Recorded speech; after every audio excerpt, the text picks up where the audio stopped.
Eh, bueno, bienvenidos a todos, a todas, a todes a la charla Abordaje de los consumos problemáticos y salud mental. Eh, nada, en esta charla tenemos la presencia de Liliana Alvarado, directora ejecutiva del Hospital Reencuentro, Patricia Paoli, jefa del Servicio de Salud Mental del Hospital Reencuentro, Mariana Acevedo, instructora de residentes de la residencia básica en adicciones, y Natalia Cejas, jefa del hospital de día, perteneciente al Hospital Reencuentro. Bueno, esta es la 8ª semana de la salud mental que hacemos con Utopía. Me parece algo no menor a destacar que es de estudiantes que nos organizamos, sobre todo con el hecho icónico de que estamos a 10 años de la ley de salud mental y adicciones, con todo lo que eso ha pasado, porque cuando decimos y hablamos de esto es necesario también mencionar que, bueno, venimos de 4 años de macrismo donde se ha desmantelado un montón de elementos en el sistema de salud, algo que se expresa en el pase del Ministerio de Salud a Secretaría.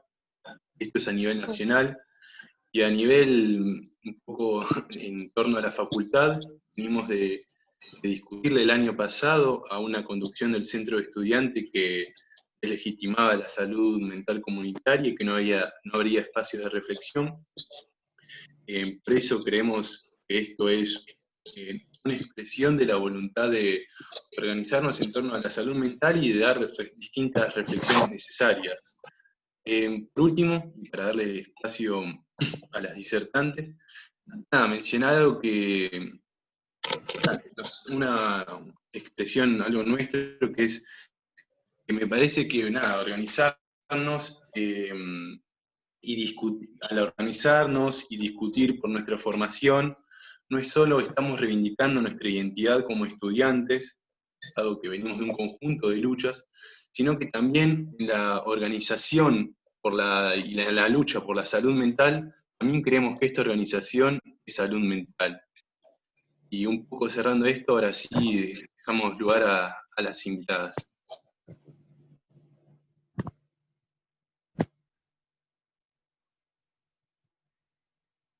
Bueno, buenas tardes a todos y a todas. Gracias a Álvaro, gracias a Carla y a los compañeros y compañeras de Utopía por la invitación.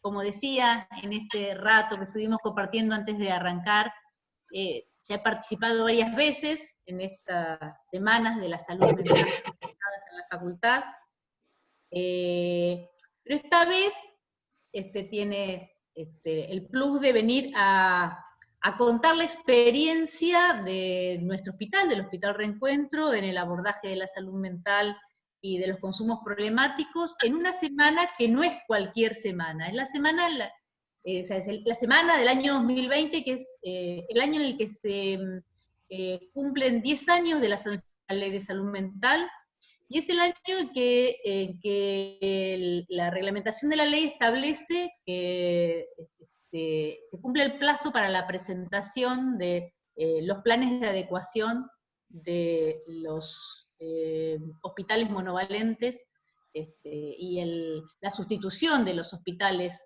que han venido funcionando en lógica manicomio por dispositivos de abordaje de la salud mental, dispositivos comunitarios, dispositivos con una lógica diferente de la que han tenido hasta este momento. En este sentido, la semana pasada, la Subsecretaría de Salud Mental, Consumos Problemáticos y Violencias en el ámbito de la salud pública, presentó los planes de adecuación de los 4 hospitales monovalentes que tiene la provincia: el Taraborelli, el Esteves, el Cabret y el Hospital Alejandro Korr, que todos conocen, el Hospital de Melchor Romero. Así que, bueno, esa es una gran noticia, porque el proceso de desmanicomialización que tanto ha costado y que sigue costando, porque no es un proceso sencillo, tiene, digamos, se está pensando, se está trabajando para poner fin a esa lógica manicomial en un gobierno que tiene como política de salud, o tiene políticas de salud que consideran como prioritario este proceso de desmanicomialización. Bien, arrancamos hablando de la Ley de Salud Mental. Antes decíamos que durante mucho tiempo hablábamos de la nueva Ley de Salud Mental, cuando ya habían pasado muchos años de su sanción, ¿no? Era, la verdad que la Ley de Salud Mental tiene una impronta de defensa de los derechos humanos, una impronta que la diferencia tanto de todo lo que sucedió antes, que nos resultó nueva durante mucho tiempo. Yo creo que recién en los últimos años, decíamos recién con Patricia, empezamos a dejar de llamarle la nueva Ley de Salud Mental. Voy a seguir apelando a la ley para situar en este marco normativo el concepto de salud mental y el concepto y la forma en que se piensa el abordaje de los consumos problemáticos. Seguramente el concepto de salud mental de la ley todos lo conocen, porque seguramente la han leído en la facultad. La ley habla de que se reconoce a la salud mental como un proceso determinado por componentes históricos, sociales, psicológicos, económicos, culturales, biológicos, cuya preservación y mejoramiento requieren de una dinámica de reconstrucción social vinculada a la concreción de los derechos humanos. Esa es creo que la marca identitaria de esta ley, ¿no? La defensa de los derechos humanos.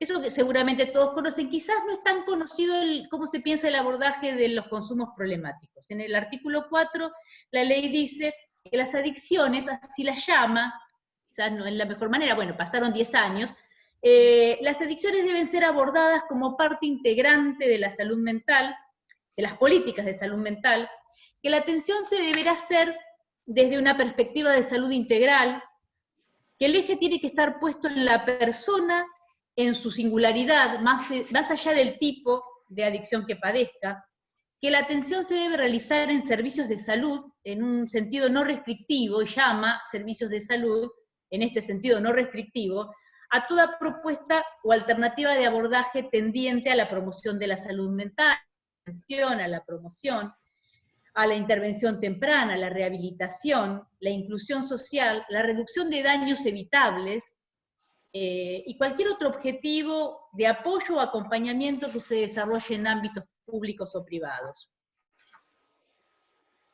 Bien, espérenme un poquito, acá. Me parece importante señalar el lugar que ocupa el abordaje de los consumos en la Ley de Salud Mental, porque si bien pasados 10 años de la sanción de la ley puede parecer casi una verdad de perogrullo que la salud mental es un problema, que los consumos problemáticos son un problema de salud mental, y son una problemática que se debe abordar desde el ámbito de la salud. Eso no fue así siempre. Hubo épocas, y no tan lejanas, en que el abordaje de la salud, de los consumos problemáticos estaba más vinculado a lo punitivo que a la salud. Me parece que por eso es importante señalar y reforzar el lugar que ocupa el abordaje de los consumos en la ley.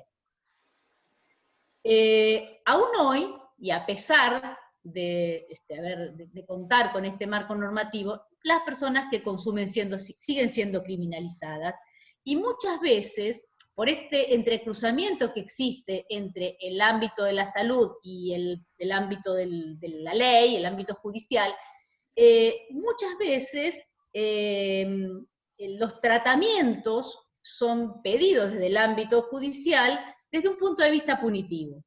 Está claro que no se condicen o no van de la mano los avances que se han hecho en términos de salud mental y de consumos problemáticos en particular en el ámbito sanitario, desde el punto de vista sanitario, desde el punto de vista legislativo, dentro del campo de la salud mental, y los avances que no han sido de la misma magnitud, ni con la misma, digamos, del mismo estilo dentro del ámbito penal. esa discordancia entre los tiempos que ha llevado a avanzar en el ámbito penal, tiene consecuencias, y a veces consecuencias graves sobre la salud y sobre la vida de las personas, sobre la vida de las personas que consumen en particular, ¿no? Un ejemplo de esto es que llegue a un hospital un oficio donde se pide la internación o se exige, los jueces no piden, los jueces ordenan que se inicie un tratamiento a una persona sin considerar qué lugar ocupa el consumo para ese sujeto, cuál es el deseo, por qué consume, sin considerar nada más que eso que para la justicia, o que para la sociedad, lo cual es más grave para la justicia, se constituye en un problema. Así que quizás sea necesario seguir pensando, cuando se habla de consumos problemáticos, para quién o para quiénes el consumo es problemático. Quizás sea necesario o es necesario distinguir el uso de consumo y usos de consumos y de consumos problemáticos. También es necesario pensar, porque en general cuando se habla de consumos y cuando se habla de consumos en el ámbito de la salud, se piensa en el consumo de drogas y no se piensa en otros consumos que pueden ser tan problemáticos o tan perjudiciales como el consumo de drogas para muchas personas. Un ejemplo de esto es algunas modalidades que adoptan el uso de la tecnología en los adolescentes, en los jóvenes. También ahí hay que pensar para quién es problemático eso, pero quizás haya que pensar en esos otros consumos, y no hacer un reduccionismo y pensar, cuando hablamos de consumos, hablamos de sustancias, de drogas, sustancias psicoactivas. Bien. Hecha esta introducción, y antes de que mis compañeras les cuenten cuáles son los procesos de trabajo que se llevan adelante en el hospital, les voy a contar un poco el derrotero histórico que ha seguido nuestro hospital, porque para entender el presente es necesario conocer algo de la historia. El Hospital Reencuentro, que para quienes no lo conocen, me ha pasado, yo estoy en el hospital desde marzo de este año, de dirección, junto a una joven psiquiatra, Micaela Maggio, ya venía trabajando en el hospital, yo asumí en marzo, y me encontré con mucha gente que cuando le hablaba del hospital no lo conocía, no sabía dónde estaba, así que les cuento. El hospital está en 64, 6 y 7, es un hospital que fue creado en el año 1989 bajo la forma de un centro piloto Reencuentro. Con ese nombre nació.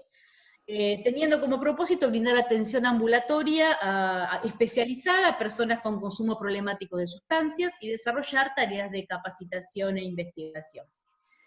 En el año 96 se creó el hospital de día funciona a una cuadra del hospital, en otra construcción, en 64, 5 y 6, y en ese mismo año el hospital, que funcionaba como centro piloto, se constituyó, no era un hospital todavía, se constituyó en parte del hospital de Romero, del hospital Alejandro, con una dirección asociada del hospital Alejandro. Hasta que en el año 98 se constituyó en hospital zonal especializado en adicciones. Y fue, a partir de ahí, en ese momento, el único hospital especializado en esta problemática en la provincia de Buenos Aires. Con el paso de los años, y fundamentalmente a partir de la sanción de la Ley de Salud Mental, la oferta de atención se amplió a problemáticas de salud mental en general. Así que actualmente el hospital atiende salud mental y tiene esta especificidad de atención vinculado al consumo, porque hay un conocimiento construido a lo largo de años, hay una casuística, y cuando hay casuística, cuando hay un caudal de pacientes que se atienden determinada problemática, también hay estudio y formación vinculada a esa problemática. Así que esa es la especificidad del hospital, aunque se atiende salud mental en general. Eso viene sucediendo en los últimos años. En el año 2016 el hospital sufre una transformación que ha dejado algunas marcas, y sobre lo que venimos trabajando actualmente. En el año 2016 se le anexa un servicio de toxicología. Servicio de toxicología, a ver, para estudiantes de psicología les cuento que la toxicología es una especialidad médica que se ocupa de intervenir sobre las intoxicaciones que se producen con cualquier sustancia. A veces he escuchado esto, bueno, si es de toxicología es porque atienden a quienes están intoxicados por consumo de drogas. No, no necesariamente. Un toxicólogo se ocupa de atender intoxicaciones con agroquímicos o con lavandina, además de la intoxicación que puede producir el abuso de sustancias. Bien, esa incorporación de un servicio de toxicología se produce en el año 2016, eso cambia el nombre, con esa incorporación de ese servicio se cambia el nombre del hospital. Hoy, formalmente, en los papeles, el hospital se llama Hospital Especializado en Toxicología y Salud Mental. Y ahí pierde el nombre Reencuentro. Lo pierden los papeles, insisto, formalmente, porque de hecho, cuando uno pregunta a la gente que lo consulta o a la gente en general, el hospital sigue siendo Reencuentro. Nunca perdió, de hecho, ese nombre. Actualmente el hospital cuenta con atención en consultores externos, de eso le va a hablar Patricia, de psicología, de psiquiatría, trabajo social, odontología, clínica médica, enfermería y este servicio de toxicología. También cuenta con un hospital de día, salud mental, no tiene internación ni guardia. Nosotros cuando necesitamos internar a un paciente, articulamos con otros dispositivos que puede ser otros dispositivos que puede ser un hospital, la guardia de un hospital, la internación de un hospital especializado o un hospital general, cuando eso se consigue, cosa que no es sencilla. Y en los casos de internación por consumos problemáticos, con algunas comunidades terapéuticas dispersas en la provincia, una que funciona acá en la ciudad y otra que está en otros lugares de la provincia. También cuenta con un equipo de adolescencia y con un área de género y diversidad, con un área de docencia y relaciones con la comunidad, que se ocupa de los aspectos vinculados a la capacitación del personal del hospital. Dentro del servicio de salud mental está inserta la residencia posbásica en adicciones, de la que les va a hablar Mariana. Esta residencia es una instancia de formación interdisciplinaria, destinada a psicólogos, por ahora destinada a psicólogos y psiquiatras, que buscan profundizar su formación en la temática de los consumos problemáticos. Cuando les hablaba de que el hospital tiene esta especificidad vinculada a un saber sobre los consumos, también me parece que con esto se vincula la existencia de una sede de residencia en adicciones en el hospital. Para que el Ministerio de Salud abra una residencia en un hospital, necesita asegurarse de que se cumplen determinadas condiciones.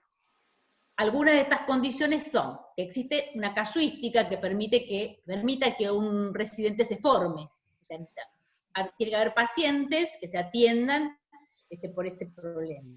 Y tiene que haber docentes capacitados para convertirse en docentes naturales así se les llama, si está escrito en la ley, docentes naturales de esos residentes. Esto es, profesionales de planta que estén capacitados para formar residentes. O sea, con esos requisitos el hospital viene cumpliendo y por eso es que tenemos una residencia posbásica en adicciones.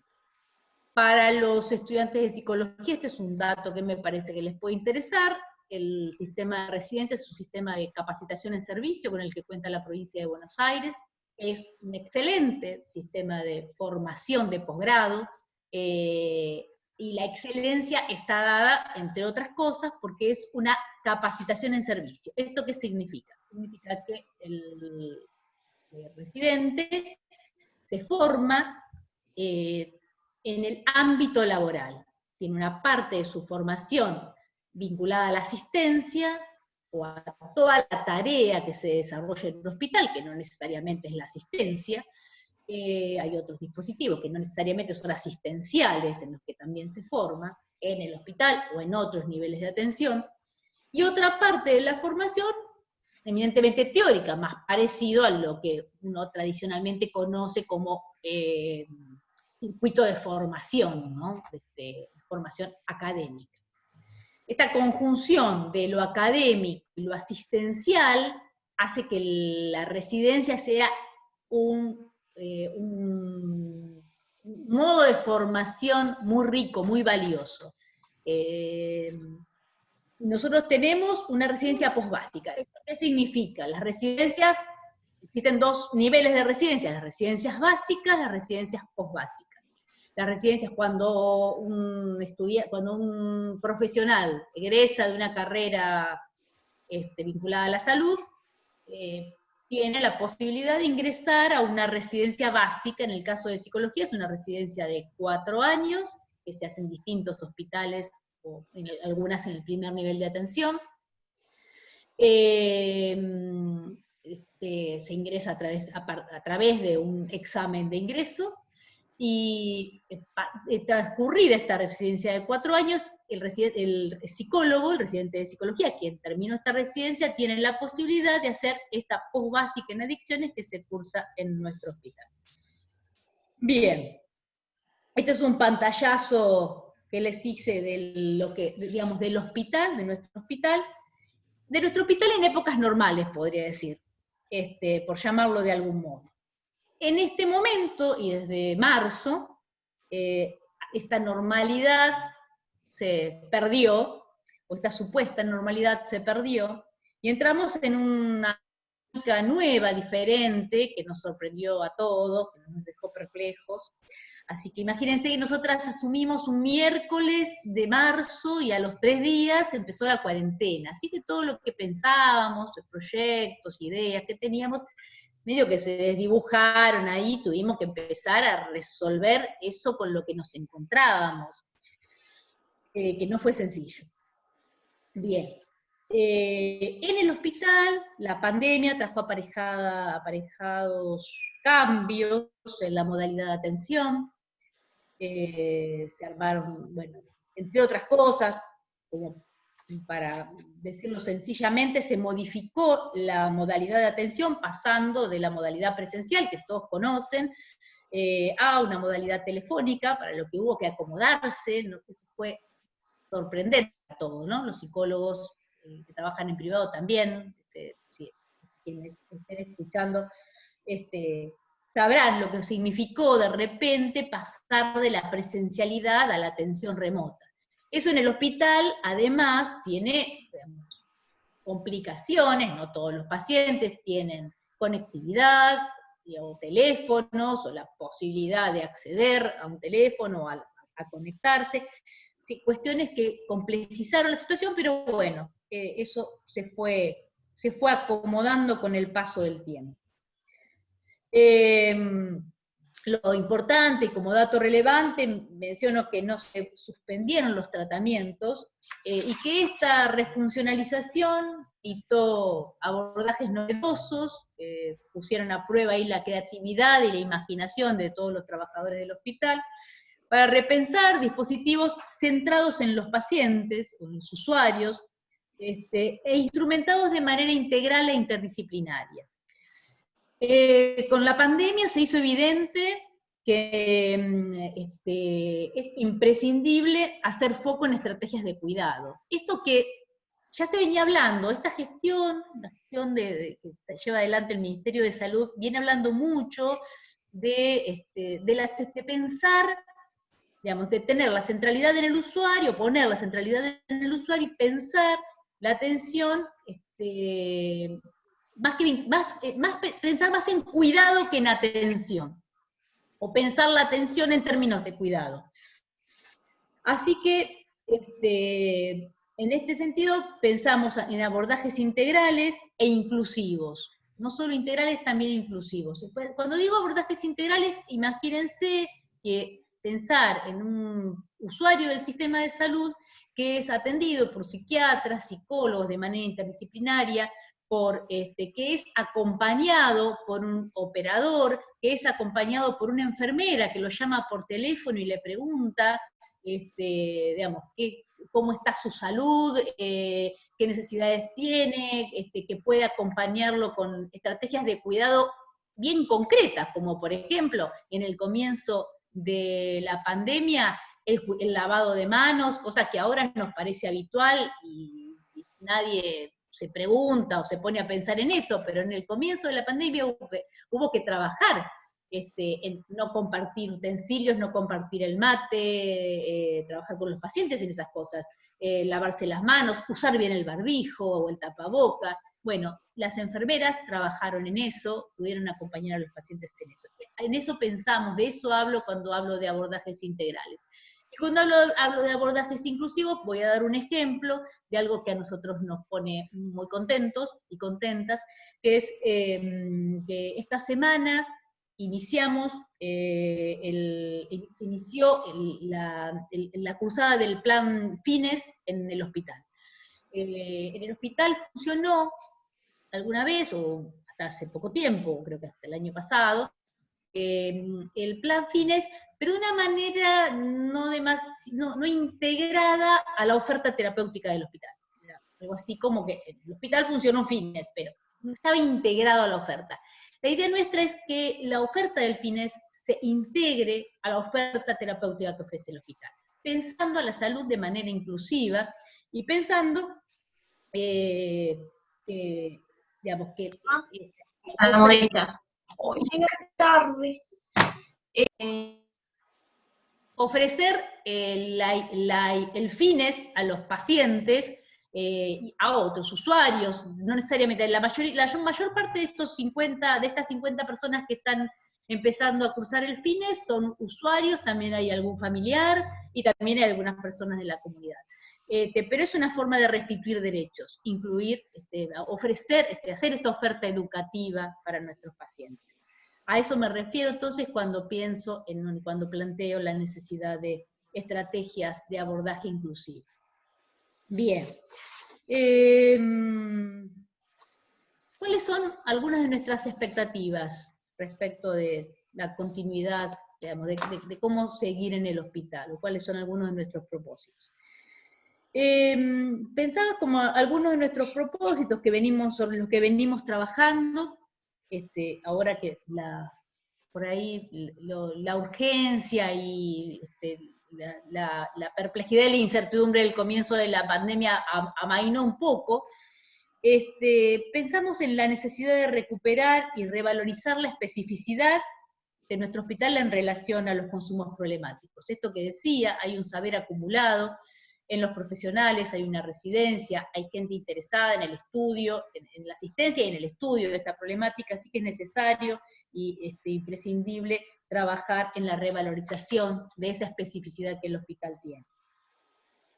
Pasar, eso sería otro propósito, pasar de un hospital que funciona puertas adentro, con servicios centrados sobre sí mismos, a un hospital centrado en los usuarios. Esto que parece una cosa dicha así, qué sé yo, políticamente correcta, no es una cuestión menor.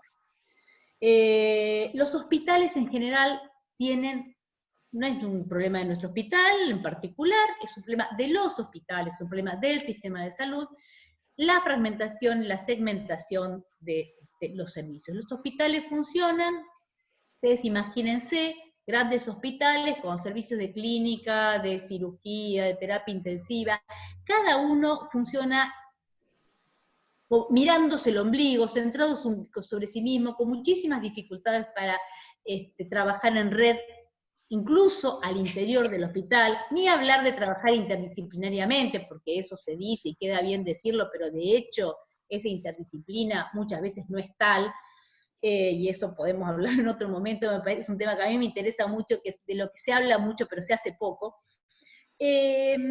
Así que esa lógica de funcionamiento de los hospitales, que es un problema histórico de los hospitales, sobre eso nos interesa trabajar. Y por eso digo que nos interesa pasar de un hospital centrado sobre los servicios, pensado a partir de las necesidades de los trabajadores, de quienes llevan adelante la práctica, de centrarnos de esa forma de pensar el hospital y centrarlo en los usuarios.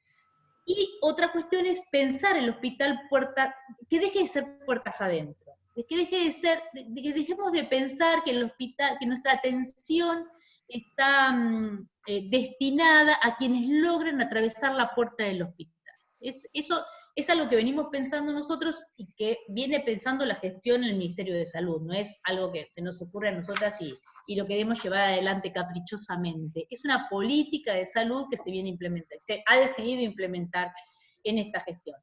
El hospital no termina en la puerta y hay que pensar en los usuarios más allá de aquellos que consiguen ser atendidos cuando llaman por teléfono o que consiguen atravesar la puerta.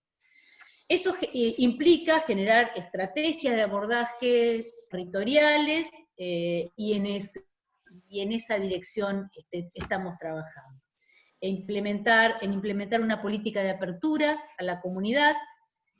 Arrancamos fortaleciendo el hospital de día, incorporando trabajadores que tienen, digamos, vienen pensando en esa modalidad de trabajo y sumar a esos trabajadores a muchos de los compañeros que también están dispuestos a trabajar de esa manera, articulando con el primer nivel de atención y con organizaciones sociales, básicamente con organizaciones sociales de las zonas de procedencia de nuestros pacientes. Nosotros hicimos un trabajo de georreferenciación de nuestros pacientes para saber de dónde vienen, cuáles son los barrios de los que provienen la mayor parte de nuestros pacientes, y la idea es poder articular con las organizaciones que tienen asiento en esas zonas de donde nuestros pacientes provienen. Bien, yo creo que hablé demasiado, así que a modo de cierre yo voy a retomar algunas preguntas que en un curso de gestión que estamos haciendo ahora con mi compañera Mica, un docente, Francisco León, un docente de salud pública, dice que son preguntas centrales para pensar qué instituciones queremos. Dice, para pensar qué instituciones queremos nos tenemos que preguntar, en nuestras organizaciones, ¿vamos a seguir curando o vamos a cuidar personas? Si vamos a cuidar personas, ¿de qué forma lo vamos a hacer? Y en tercer lugar, ¿el cuidado de las personas empieza y termina en las instituciones o hay que salir a la búsqueda de esos sujetos de cuidado? Y me parece que son preguntas que nos enriquecen, nos ayudan, nos orientan a seguir nuestro camino.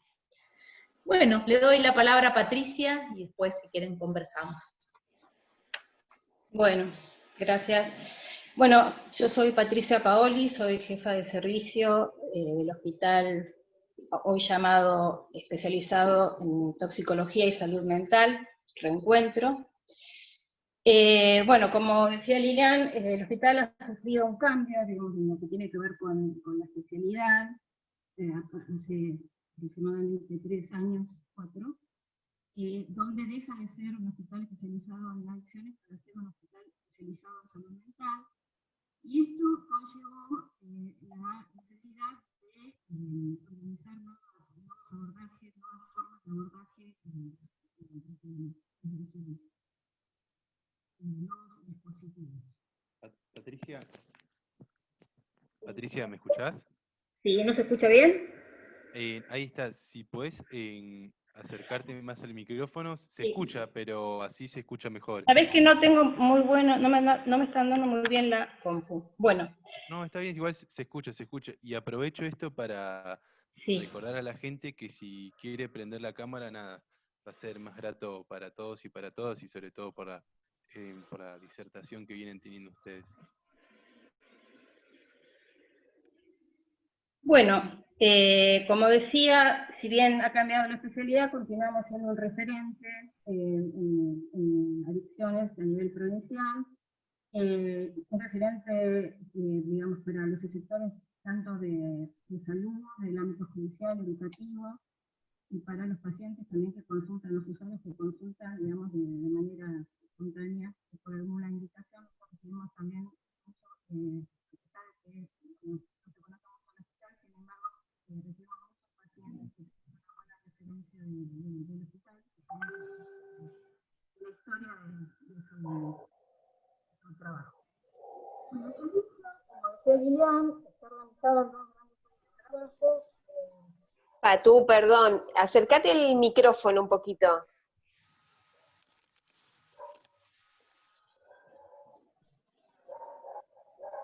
A ver. Recién cuando hablaste se escuchó bárbaro. A ver. ¿Ahí? Ahí perfecto. Bueno, les decía, el servicio está organizado en dos grandes áreas de trabajo, que es consultorios externos y hospital de día. Yo voy a hablar en general, ya les contó bastante lineal de cómo es el servicio de salud mental. Voy a hacer una breve reseña, pero más me voy a dedicar a lo que es consultorios externos, dado que en nuestro hospital, bueno, externos y sí jefe de sala.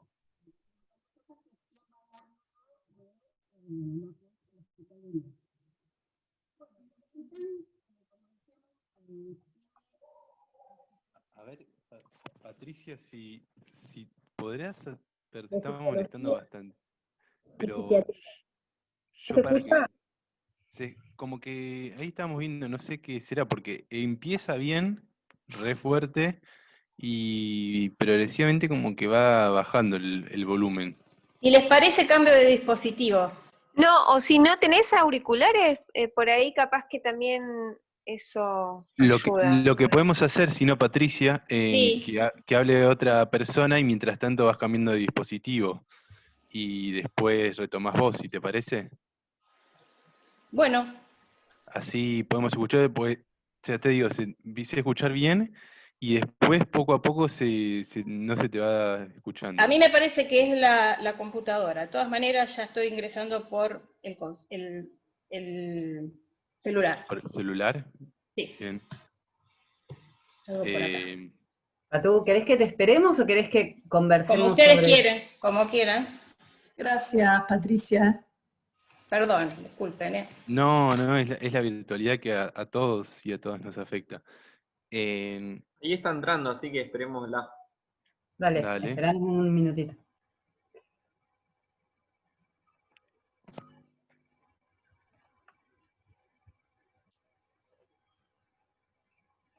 ¿Ahora se escucha? Perfecto. Así es. ¿Sí? Bueno, sigo yo entonces, ¿les parece? Adelante. Bueno. Dale.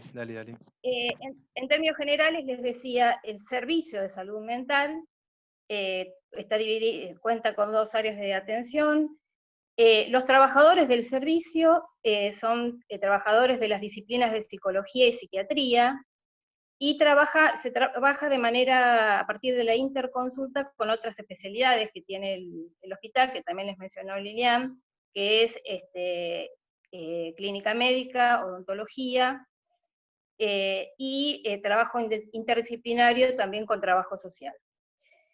El servicio es sede de la residencia postbásica en adicciones, que también les comentaba Lilian, que este tema lo va a desarrollar Mariana, que es la actual instructora de residencia.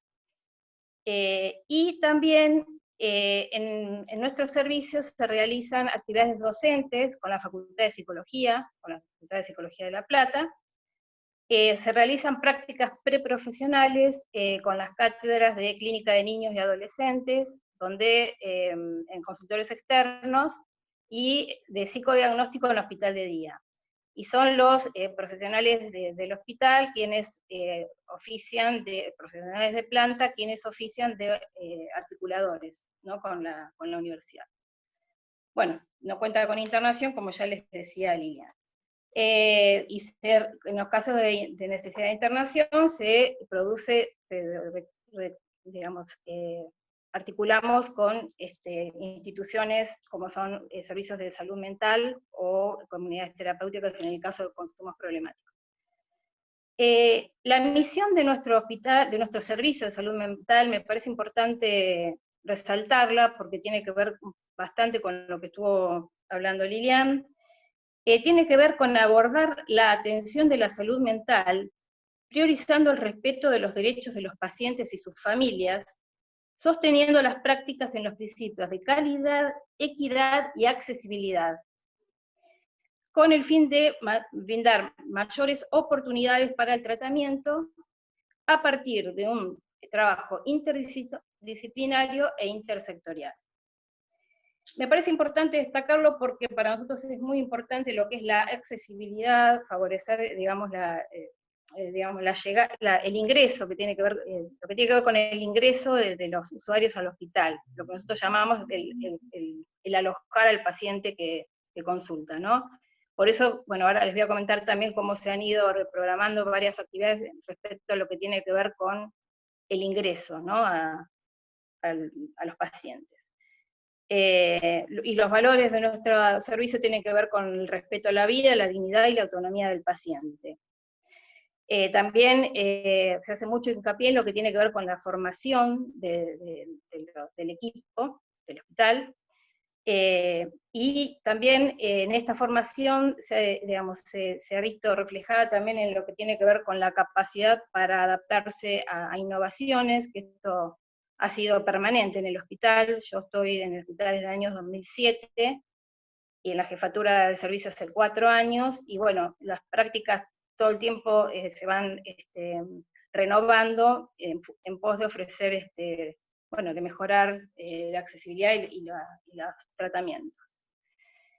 En relación a esto de la capacidad para adaptarse a las innovaciones, bueno, se puso muy de manifiesto con esto que fue la pandemia, que sobre el final de este comentario que les voy a hacer, quería también hacer una referencia a cómo se adaptó el dispositivo para la atención en este contexto.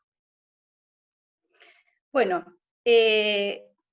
como les decía, es muy importante la manera en que el paciente ingresa, cómo llega al hospital. El paciente llega, ahora voy a hablar específicamente de lo que es consultores externos, recién les hablaba de salud, de servicio, ahora voy a hablar específicamente de consultores externos, que es la puerta de ingreso al hospital, ¿no? El usuario cuando llega por primera vez se dirige a lo que es el dispositivo de consultores externos, el hospital central, que les comentaba Lilian, que funciona en 64, 6 y 7, la sede. Los pacientes llegan de manera espontánea, muchas veces por solicitud judicial, de otras instituciones, por referencia o por solicitud de familiares. Y bueno, esto implica distintas maneras de lo que tiene que ver con la demanda y el abordaje y las estrategias que se van a implementar para cada caso en particular. En consultores externos se realiza todo lo que tiene que ver con el tratamiento ambulatorio, con la asistencia ambulatoria, y se organiza a través de distintos dispositivos que se han ido, ya les decía, como renovando, digamos, instituyendo nuevos dispositivos a partir del cambio de demanda, ¿no? A partir de que se abre a salud mental.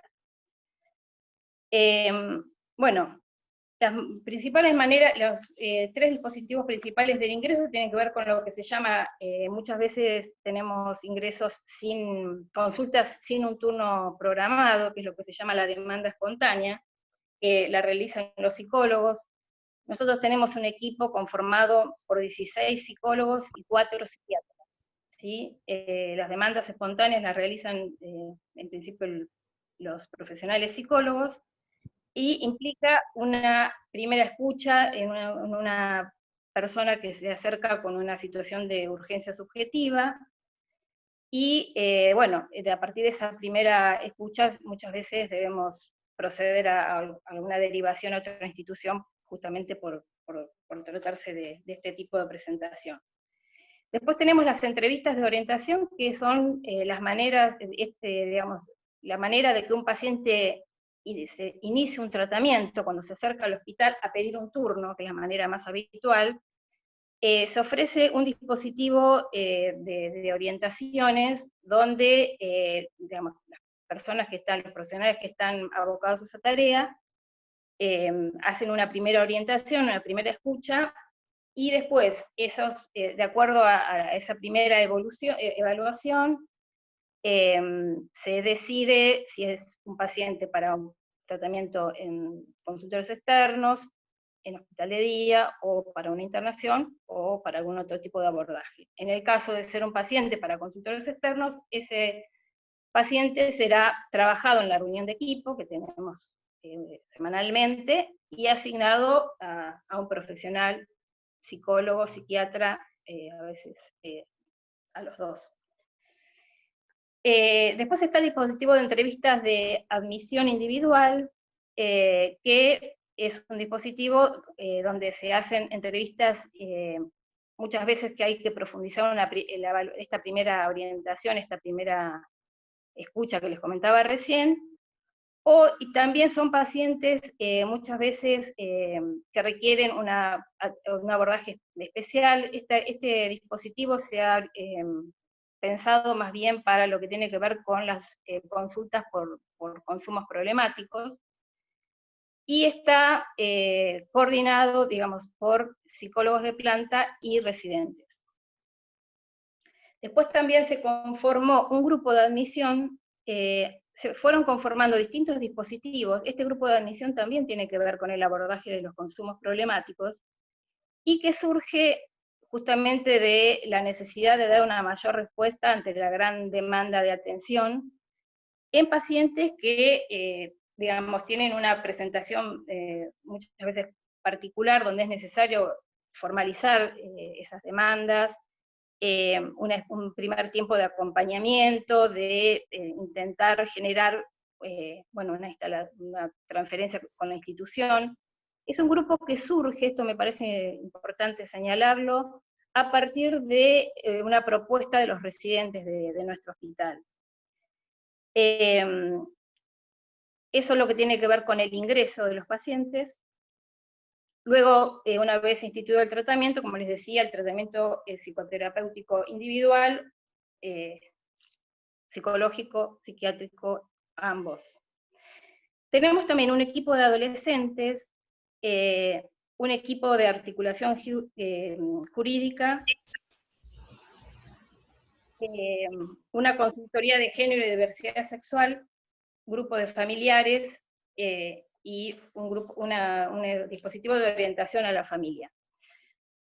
Muchos de estos dispositivos, de estos nuevos equipos que les voy a mencionar, también me parece importante señalar, son creación o propuestas de residentes en el marco del egreso de la residencia.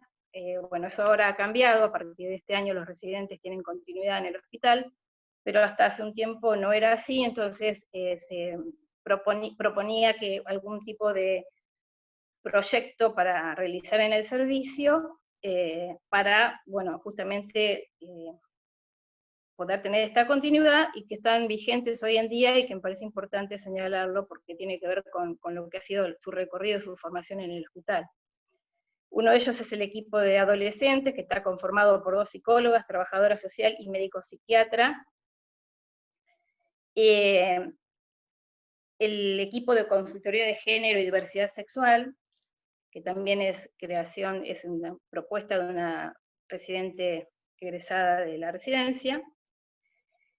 El grupo de familiares de pacientes, que este grupo, bueno, tuvo poca tiempo de estar en curso porque enseguida comenzó la pandemia, entonces todo lo grupal tuvo que reformularse. Que está destinado fundamentalmente a familiares y personas significativas para pacientes que están digamos, en tratamiento por adicciones en el hospital, donde se requiere un acompañamiento a estas familias, a estos referentes. También está el grupo de orientación a familiares, que está a cargo de trabajadoras sociales, que son quienes, está destinado a personas que se acercan al hospital para solicitar algún tipo de orientación respecto a personas que no acceden a la consulta, y que, bueno, ellos consideran que es necesario un tratamiento, entonces se les brinda este espacio, que tiene que ver fundamentalmente con la consulta con pacientes de consumo y adolescentes. Bueno, respecto a lo que esto es un poco cómo trabajamos en tiempos normales, que, bueno, de pronto me costó un poco recordarlo, porque estamos ya hace unos cuantos meses trabajando de otra manera, tampoco tan diferente, porque todos estos dispositivos siguen en funcionamiento, digamos, se han adaptado, pero siguen todos en funcionamiento. Por eso decía, estos dispositivos han efectuado un proceso de adecuación, que permitió por un lado contar con nuevos dispositivos y por otro modificar los que ya estaban en funcionamiento. Al comienzo de la pandemia, y que tuvo que ver con las medidas de aislamiento social, fue necesario reducir el horario de apertura y atención del hospital, y se conformaron guardias, una especie de guardias conformadas por 3 psicólogos y un psiquiatra. Todo esto, todo el hospital, es decir, todo el equipo de hospital de día y de consultorios externos, todos nos centramos en esta primera tarea diferente, ¿no?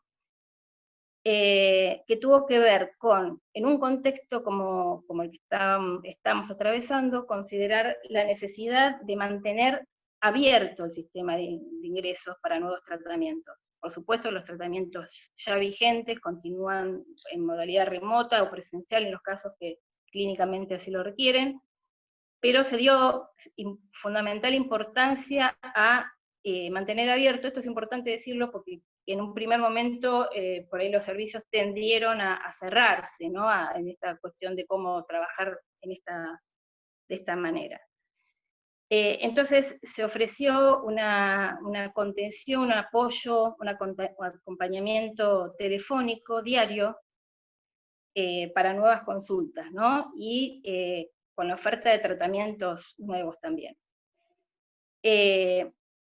Por otro lado, continuaron los tratamientos en curso de manera remota, de manera telefónica, y a la vez, esto también me parece muy importante decirlo, tiene que ver no solo con la capacidad de adaptarse, sino con cómo el equipo, estuvo a la altura de las circunstancias. Se trabajó de manera remota desde las propias casas, es decir, concurriendo a menos horas al hospital no era posible atender todos los pacientes que ya teníamos y todos los muchos otros que hemos tomado en este contexto que fue necesario. Entonces todos desde nuestras casas hemos trabajado con nuestros propios dispositivos, me parece que es algo muy importante para señalar. Bueno, después, como les decía, la presencia, también se continuó con la presencialidad, con las medidas correspondientes, con los protocolos correspondientes establecidos por el Ministerio de Salud, cuando fuera necesario la presencialidad, y todos los equipos que les mencioné siguieron trabajando de la misma manera, solo que de manera telefónica, virtual, conservando aún sus espacios de reuniones de equipo de cada dispositivo en particular, de cada equipo en particular, de diversidad de género, de adolescentes, etcétera, así como la reunión de equipo de todo, del equipo en su completud. También los psiquiatras trabajaron de la misma manera y también siguieron tomando pacientes, nuevas consultas nuevas. Hemos tenido y seguimos teniendo muchas consultas diarias actualmente, y bueno, se viene resolviendo, digamos, de esta manera. Con respecto a los tratamientos grupales, que digamos son más específicos hasta ahora, porque también tenemos en consultorios externos, pero principalmente dispositivos convivenciales y grupales en hospital de día, también hubo una adaptación importante, necesaria, que bueno, ahora Natalia, cuando les hable de lo que es el dispositivo de hospital de día, les va también a comentar. Bueno, hasta allí más o menos la presentación. Gracias, Pati. Seguía Nati, ¿no? Adelante. Bueno, ¿qué tal? ¿Cómo andan? Les comento un poco la situación en el hospital de día, que depende del servicio de salud mental.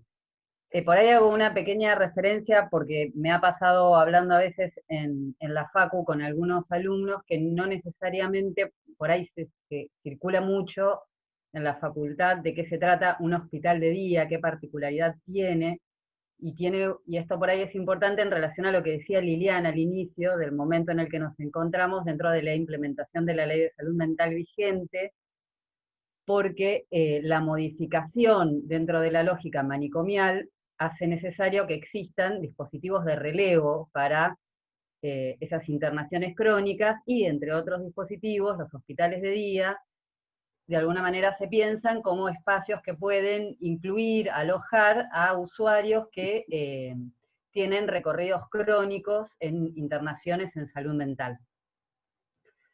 Los hospitales de día son dispositivos, hay algunos autores que los llaman dispositivos de media internación, porque lo que suponen es una estancia de mayor tiempo, un acompañamiento de mayor intensidad de los usuarios, porque desarrollan diferentes actividades, y en particular en nuestro hospital de día, también la gran mayoría desarrolla también sus tratamientos individuales dentro del hospital de día. Los hospitales de día tienen entre sí diferentes modos de organizarse. En nuestra ciudad, por suerte, hay varios hospitales de día, todos ellos, por suerte, muy diferentes entre sí. El nuestro en particular, como comentaban tanto Lilian como Patricia, está casi desde los inicios del hospital, incluido dentro de la propuesta de la institución, pero fue cambiando su perspectiva de trabajo a lo largo del tiempo. Al inicio, como comentaba Lilian, esto formando parte de cómo funcionó toda la lógica sanitaria, toda la respuesta de salud en relación a los problemas de consumo, a lo que hoy denominaríamos problemas de consumo. Esta lógica, hasta hace no muchos años, estaba mucho más cercana a la lógica punitiva que a las prácticas de salud, o por lo menos tenía un pie fuerte en esa lógica. Y a nivel asistencial, esto se hacía evidente en que los dispositivos tenían una lógica de reeducación y rehabituación, que muchas veces se sostenía, no siempre, pero muchas veces se sostenía en el paradigma cognitivo-conductual. Por eso el hospital de día en su inicio tenía una lógica bastante tomada de las comunidades terapéuticas, que quizás las han oído nombrar, son los medios internativos que tradicionalmente se usan en nuestro país para la internación de personas con problemas de consumo. Las comunidades terapéuticas en general tienen un sistema que se basa en la rehabituación, en la modificación del consumo pensado como hábito. Este paradigma hace tiempo que se fue modificando en el hospital de día de nuestro servicio y se fue trabajando a partir de otras referencias que quizás podríamos decir hacen eje en el psicoanálisis. Les decía, hace ya varios años que el hospital de día se adecúa a la ley de salud mental vigente y recibe usuarios con problemas de salud mental en general y usuarios con problemas de consumo, y esto por ahí tiene cierta particularidad, porque no sé si ustedes lo han escuchado, pero tradicionalmente cuando los hospitales de día comenzaron a pensarse hace ya muchísimos años, a mediados del siglo, se consideraba, entre las pocas contraindicaciones que había para ser hospital de día, los problemas de consumo eran una de las contraindicaciones. Entonces, en general ocurre que en los hospitales de día, o en buena parte de los hospitales de día, si un paciente se presenta, su motivo de consulta tiene que ver con un problema de consumo, en general no le indican el hospital de día, sino otra medida asistencial. Por eso digo, no es una cuestión menor que nosotros, que este hospital de día desde su inicio trabaja con esta presentación, con este problema de salud mental, y lo que ocurre hace ya varios años es que esto se da de modo articulado junto con la inclusión de usuarios que tienen otros problemas de salud mental. Antes de la pandemia, porque vieron que ahora el mundo se organiza pre-pandemia, post-pandemia, pre-pandemia había una organización que de alguna manera sostenía algo de esta historia de su raigambre, digamos, en otro paradigma, y las modificaciones que trajo la adecuación a la ley vigente. Entonces había 2 turnos, un turno mañana y un turno tarde, a los cuales los usuarios concurrían, no era algo muy fijo, pero en líneas generales concurrían de lunes a viernes a un turno. Y a lo largo de la jornada de trabajo había diferentes espacios grupales e individuales. los espacios grupales eran y son, solo que se modificaron algunos de esos espacios, grupos terapéuticos y talleres sobre diferentes temáticas, y los espacios individuales eran y son los tratamientos psicológicos individuales, los tratamientos psiquiátricos individuales y los espacios de orientación en trabajo social. Lo que sucedió con la pandemia es que el hospital de día fue uno de los dispositivos más, digamos, es un dispositivo de los más claramente afectados, porque la grupalidad y mucho más lo convivencial, bueno, se ve afectado, digamos, por las medidas de distanciamiento social. Pero hace ya unas semanas empezamos, lo primero que ocurrió dentro de estos meses, desde abril hasta el inicio de septiembre, fue una adecuación muy en línea con lo que les contaba Patricia, intentando idear un modo de sostener a través de la virtualidad y de lo telefónico lo asistencial individual y grupal. La verdad que esto no fue sencillo porque, por las cuestiones obvias que deben haber escuchado en todos lados, de lo compleja que es nuestra profesión a través de vía remota, pero aparte en particular porque, como ustedes quizás se imaginen, muchas veces los usuarios del sistema público de salud no tienen un acceso a la tecnología que les permita hacer uso de dispositivos, conexiones a internet, que permitan ciertos soportes, por ejemplo, para lo grupal virtual. Porque lo individual quizás telefónicamente se puede subsanar, pero lo grupal es mucho más complejo de sostener virtualmente. De cualquier manera se ideó un modo que de alguna manera intentó paliar esta situación durante estos meses. Y ahora, hace algunas semanas, empezamos a realizar de nuevo las actividades grupales e individuales. Bueno, las individuales presencialmente se llevaban adelante en caso de ser necesario, pero las grupales sí se habían suspendido de modo presencial. Se reiniciaron hace un par de semanas con todo un protocolo que nos permite llevarlas adelante conservando las medidas de distanciamiento. Hacemos grupos pequeños de entre 5 y 7 usuarios y 2 personas coordinando, y las hacemos al aire libre y con elementos de seguridad personal, máscaras y barbijos. Y la verdad es que la novedad que tuvimos, aparte, en el medio de toda esta tormenta que es la pandemia, es que tuvimos como la feliz sorpresa de encontrarnos con que se incorporaron al equipo una serie de compañeros y compañeras nuevos, que a su vez algunos de ellos pertenecen o llevan adelante prácticas que hasta ahora necesitábamos y no contábamos, como son talleristas y acompañantes terapéuticos.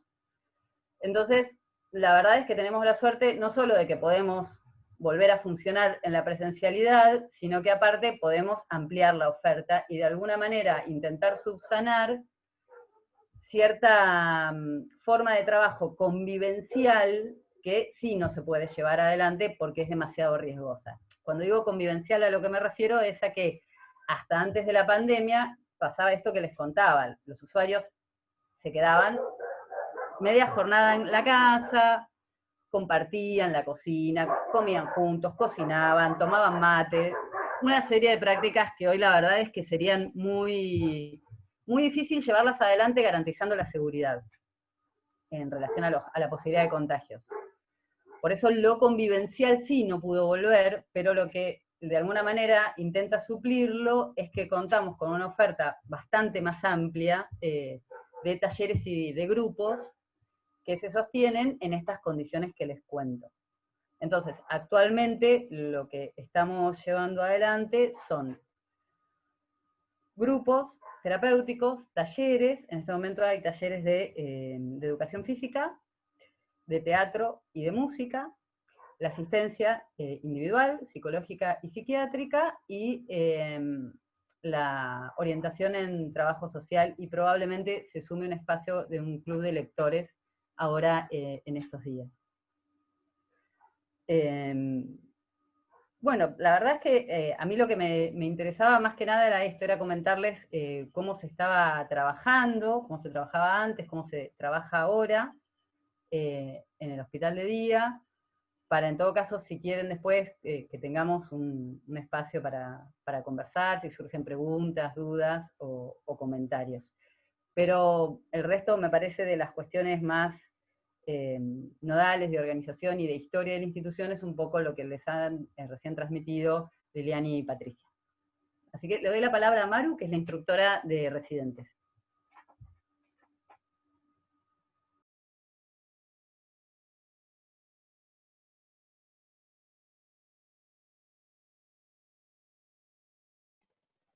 ¿Ahí me escuchan? Bueno, buenas tardes a todas y a todos.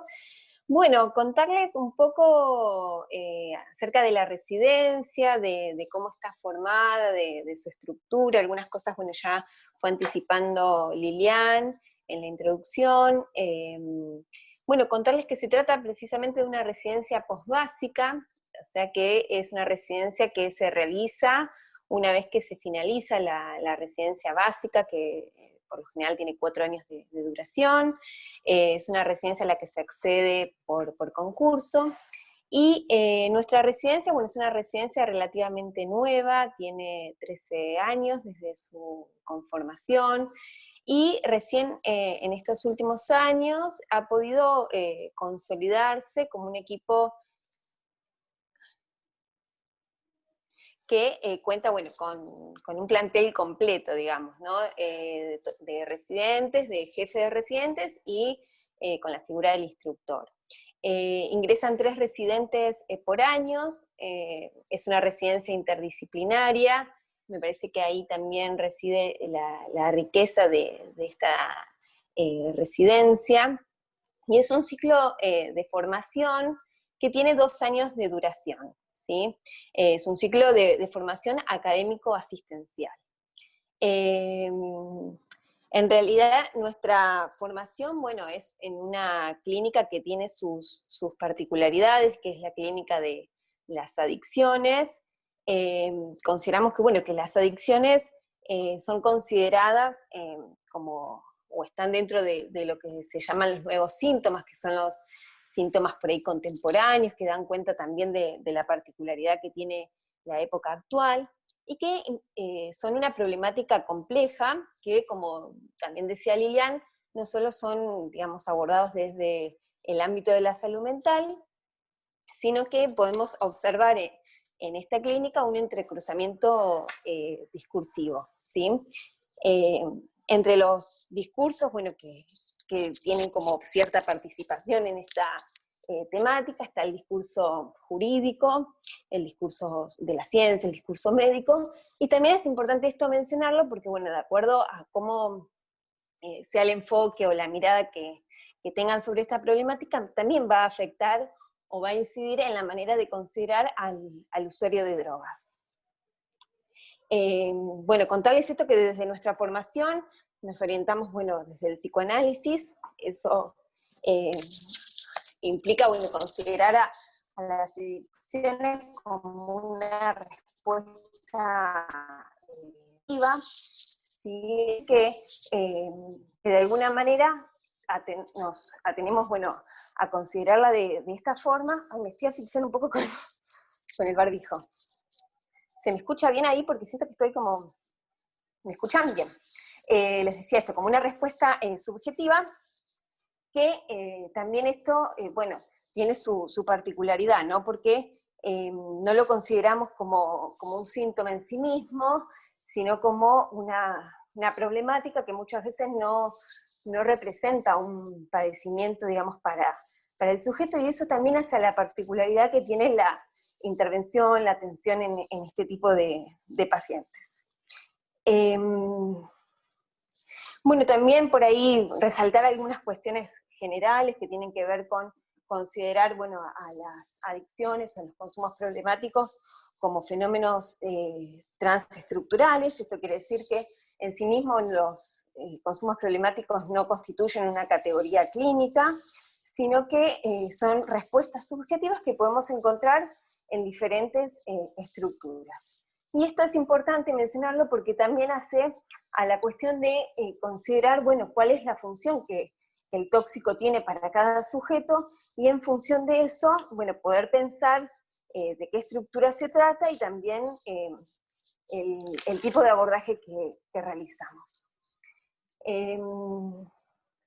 Bueno, también mencionarles que nuestras intervenciones, y esto va en línea también con lo que propone la institución, digamos, cómo está pensada nuestras intervenciones, se apoyan en lo que se conoce como el modelo de reducción de daños. Este es un paradigma que, bueno, nos atraviesa en nuestra práctica, y es importante mencionarlo porque, bueno, no siempre nuestra institución estuvo, digamos, adherida a este modo de intervención, que ahora sí lo está. Y de este modelo, bueno, es importante quizás destacar cómo se piensan los abordajes y las estrategias de intervención. Por ahí resaltar que se trata de un modelo o una política, mejor dicho, social y sanitaria, que privilegia, por sobre todo, bueno, la disminución de los daños que están asociados al consumo de sustancias. Esto quiere decir que nosotros no tenemos una modalidad de intervención abstencionista, que bueno, por ahí hay otras instituciones vinculadas a esta problemática que sí lo tienen, o bien en esta misma institución en algún otro momento dentro de la historia del trabajo, bueno, lo ha tenido. En este caso estamos parados, digamos, en otro momento, y pensando también las prácticas de salud mental de otra manera, de manera que, bueno, como les decía, se trata de priorizar la accesibilidad que tengan los usuarios al sistema de salud, y de pensar también la manera en que se pueden flexibilizar los dispositivos y los tratamientos, porque dentro de las particularidades que tiene esta clínica, también, como creo que lo había mencionado Patricia, sabemos que son pacientes que por ahí no se adhieren a los tratamientos, o que tienen formas particulares de hacerlo, y esto, bueno, también hace que repensemos nuestras prácticas y que podamos de alguna manera flexibilizar la manera de atención, teniendo en cuenta, bueno, estas particularidades. Este modelo también se propone trabajar o abordar las situaciones de los usuarios de sustancias, permitiendo de alguna manera que puedan acceder a los tratamientos y a los servicios de salud, porque muchas veces estos usuarios quedan más del lado de la marginalidad, muy interrumpidos, digamos, los accesos a los cuidados vinculados a la salud. Y también desde este modelo se piensa, bueno, de alguna manera poder trabajar para cambiar las representaciones que circulan muchas veces alrededor de los usuarios de drogas y de las drogas en sí. Se trata de promover, bueno, los factores de protección de la salud, apuntando, bueno, a la transmisión también de conocimientos para que los usuarios tengan como una participación más activa en los procesos de cuidado y de adquisición también de derechos. Bueno, esto un poco en cuanto a nuestra manera de pensar la clínica y el abordaje que le damos desde el servicio, y nosotros como residencia incluidos en el mismo. Y en cuanto, bueno, a la residencia, por ahí contarles algunas cositas que tienen que ver con cómo está conformada. Les decía que, bueno, se ingresan 3 residentes por año, que a veces, digamos, ingresan profesionales psicólogos y también psiquiatras. Eso depende también el año que egresen los residentes de las residencias básicas, bueno, quienes se presentan al examen. Por suerte, en los últimos años se ha podido garantizar que sea de manera interdisciplinaria la residencia. Y bueno, y contarles que las actividades están pensadas y diseñadas de acuerdo a cada año de rotación. Están, digamos, los residentes de primer año y de segundo año, en donde tienen actividades que son compartidas y actividades que son específicas de cada año, ya sea asistenciales como teóricas. En cuanto a la formación teórica, bueno, se sigue un programa que se ha realizado también acorde a los lineamientos pedagógicos que ha fijado la Dirección de Docencia y Capacitación, con actividades formativas para cada año y también actividades conjuntas.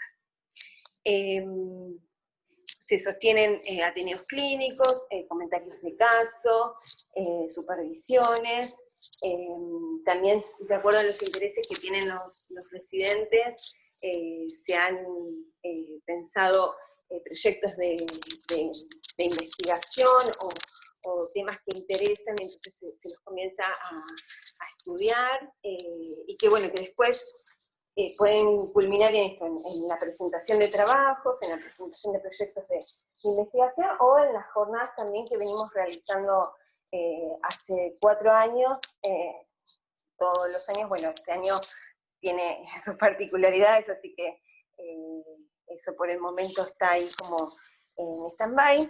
Y en cuanto a las tareas asistenciales, también hay actividades curriculares que, bueno, implican la rotación de los residentes por los distintos equipos y dispositivos de atención que tiene el hospital. Algunas de esas rotaciones, bueno, con el tema digamos, en esta coyuntura de pandemia, algunas se han visto suspendidas, otras se han podido ver.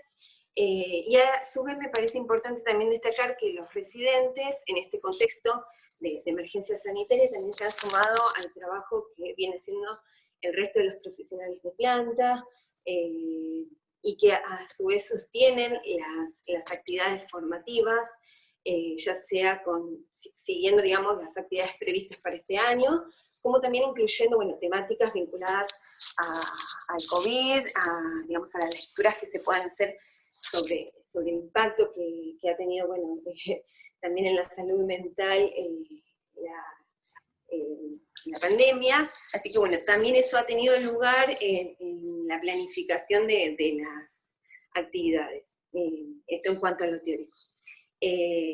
También, bueno, hace muy poquito, el 1 de octubre, ingresaron nuevos residentes, que también vienen de hacer una residencia básica, por lo tanto ya tienen como un conocimiento de lo que es la dinámica hospitalaria, se han incluido a nuestro servicio y bueno, lo vienen haciendo también de manera progresiva, ¿sí? Cuidando, bueno, los distintos protocolos para que, bueno, ellos también puedan incorporarse y realizar su experiencia, aunque ha sido en un contexto por ahí impensado para muchos. Bueno, esto en cuanto a la residencia, por ahí si hay algo que no haya mencionado y quieren preguntar, bueno, vamos a abrir un espacio de preguntas.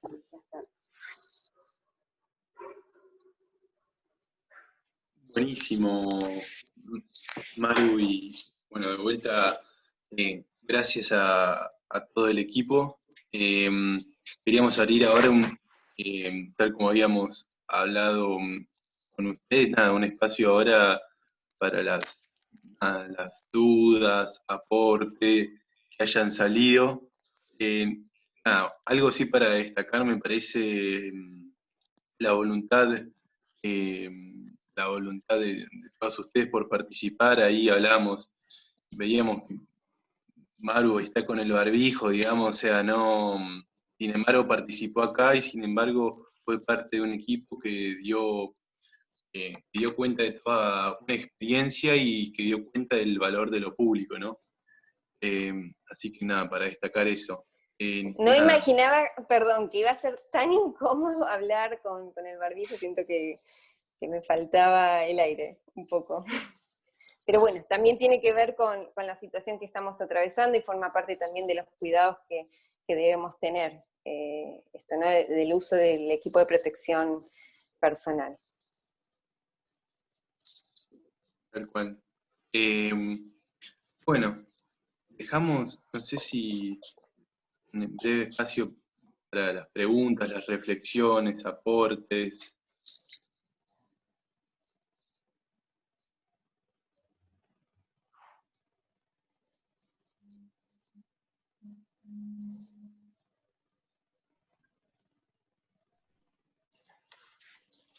Yo quiero hacer un comentario vinculado a lo que hablábamos antes de empezar, acerca de la incorporación de los residentes a los planteles de los hospitales de la provincia.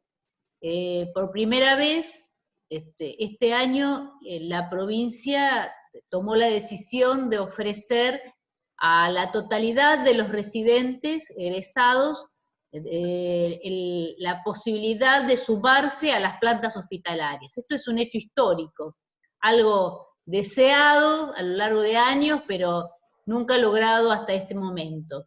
De la totalidad de los residentes, el 72% aceptó la incorporación a la planta, así que entraron 1.137 profesionales de la salud formados por la provincia, que hasta ahora, durante muchísimos años, la provincia invertía en la formación de profesionales que quedaban, muchos de ellos ansiaban ingresar sin poder hacerlo, así que quedaban trabajando en el ámbito privado, muy pocos ingresaban, siempre ingresó algunos, pero no de esta manera, en su totalidad y de forma inmediata, ni bien terminaron la residencia, así que me parece que es un hecho histórico a valorar y a esperar que siga sucediendo. Sí.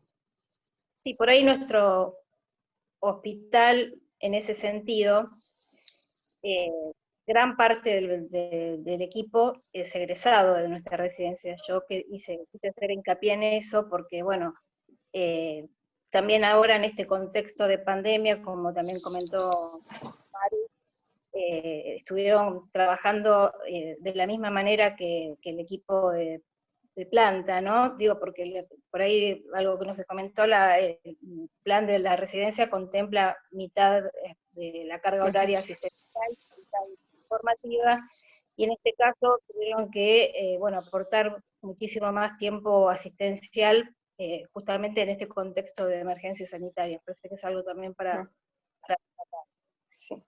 Sí, tal cual, y sosteniendo a su vez los espacios formativos, que bueno, que en algún punto algunas actividades se continuaron, esto de poder continuar con el programa estipulado para cada año, pero sin dejar también de atender a la información y a lo que debíamos conocer también de esta situación particular, de los cuidados, los cursos que también ha ofrecido desde capacitación, ya sea para los instructores como para los residentes ingresantes. Me parece que eso también es importante destacarlo, el esfuerzo que vienen haciendo, que todos, bueno, venimos haciendo, pero que los residentes a su vez pusieron mucha digamos, voluntad en poder sostener estos espacios.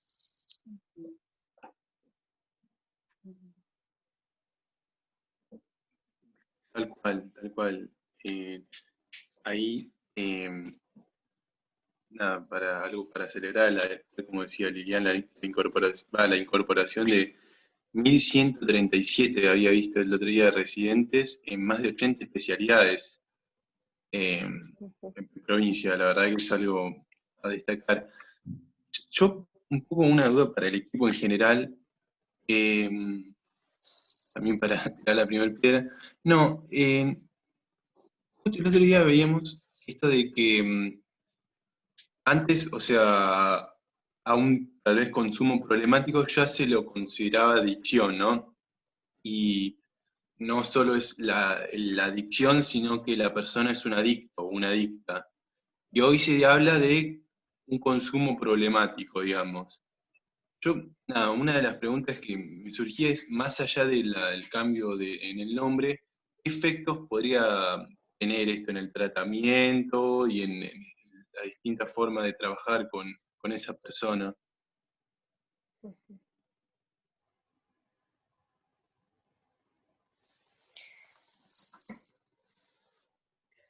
Bueno, no sé si, Patu, querés vos comentarme. Se me ocurre que hay un montón de modos de pensar una respuesta a esa pregunta.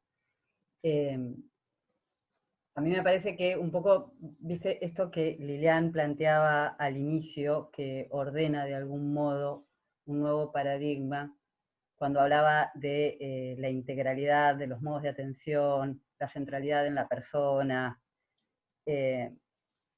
la diversidad de prácticas de salud, me parece que eso va bastante de la mano en relación al cambio de la denominación, porque me parece que por ahí hay dos, no sé, me ocurre que hay muchas maneras de pensarlo, pero me parece que hay dos aspectos, uno que tiene que ver con cómo se enmarca sanitariamente, digamos, quiero decir, que ese cambio de denominación supone un cambio de paradigma en el modo, desde el punto de vista del sector salud, para incluir a la problemática, y por otro lado, podríamos pensarlo en relación a la especialidad, como se suele denominar dentro del sector salud, que pensamos en especialidades, y psicología se considera una de las especialidades. Me parece que se puede pensar el cambio de denominación dentro de la especialidad, en relación a los modos de pensar la práctica clínica, digamos, a las diferentes direcciones dentro de la práctica clínica y a los diferentes dispositivos que se pueden incluir.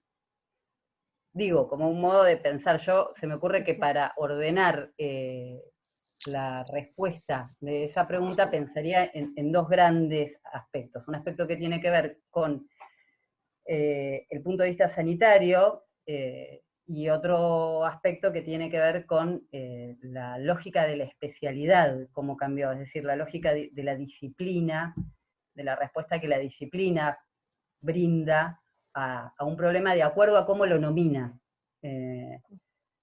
Digo, como un modo de ordenar así genéricamente la cuestión.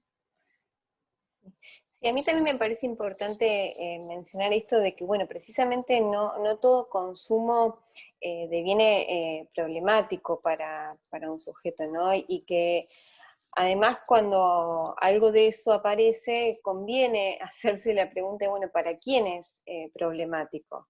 Porque eso también va a delimitar la intervención. Puede ser que sea problemático para la familia, puede ser que sea problemático para otras instituciones, puede ser que sea problemático para el propio usuario de drogas. Entonces eso es importante poder delimitarlo. ¿Sí? En el caso de que sea el propio usuario el que consulta, bueno, eso también algo habla de cómo quizás algo de la solución que procuraba el consumo en relación a obturar algo o a taponar de alguna manera cierto malestar, podemos pensar que algo de eso, para que llegue a la consulta, se tiene que haber conmovido, al menos en algún aspecto, que eso también es lo que nos permite a nosotros, o nos da ahí herramientas como para abordar estas situaciones. Un poco eso. Sí, también me parece que es una concepción desde la que trabajamos nosotros también, ¿no? Porque, bueno, esto de la figura del adicto, pacientes que vienen bajo esa identificación, digamos, que resulta bastante complejo como ver algo de eso. Muchas veces hablamos de tiempos preliminares a un tratamiento posible en el caso de las adicciones, porque, bueno, se juegan muchas de estas cuestiones. Estos pacientes que vienen traídos, o por la familia, o sea, lo problemático es para otros y no para ellos, o la justicia, la escuela. Me parece que pensarlo también desde ese lugar, desde consumos problemáticos que además pueden ser más allá de sustancias, ¿no? Pueden ser otros tipos de consumos, tiene que ver también con el abordaje o con el esquema, digamos, el abordaje particular para cada quien. Uh-huh. Sí.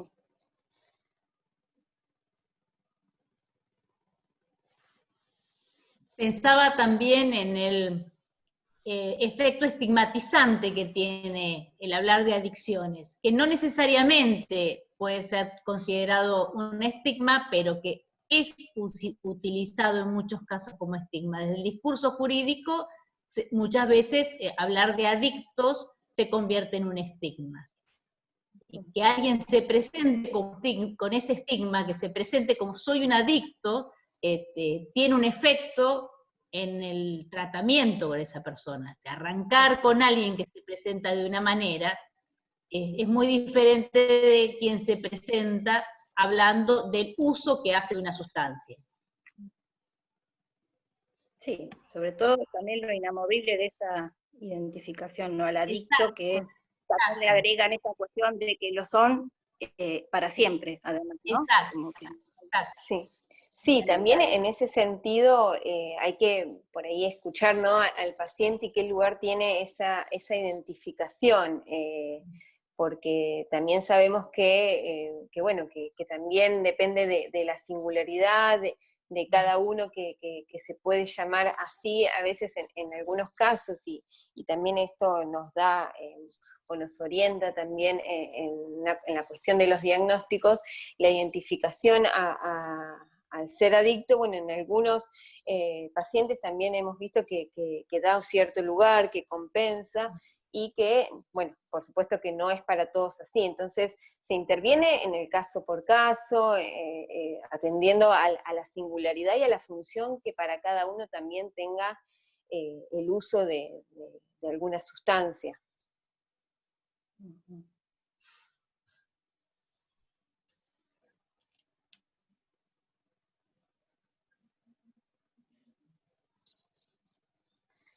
Por eso también me parece importante esto de que nuestra manera de intervención no apunte a la abstención del consumo, ¿no? Sino a que pueda haber un consumo responsable, que si en todo caso algo de eso se trastoca, si algo se conmueve en cuanto al consumo, si se alcanza cierta abstención, que eso sea como efecto, ¿no? Como un efecto por añadidura y no un fin en sí mismo, no un objetivo, ni mucho menos una condición para tratamientos como quizás algunas instituciones lo plantean, esto de la abstención como condición para acceder a un tratamiento de esta problemática. sí, de hecho, nuestro viejo hospital de día, que hacía referencia Natalia, ¿no?, del modelo de comunidad terapéutica, justamente partía de esa posición. O sea, la condición para el ingreso al hospital de día era la abstención, dejar de consumir. Una paradoja, porque justamente los pacientes van pidiendo tratamiento para eso, ¿no?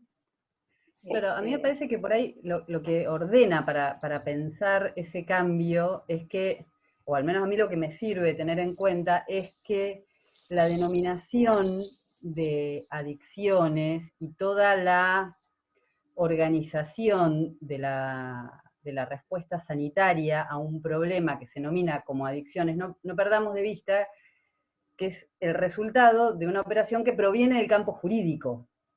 Que no es originariamente un problema de salud, sino que de alguna manera salud absorbe un campo que aparece ya nombrado de este modo por, en realidad, el campo jurídico, pero aparte el campo punitivo.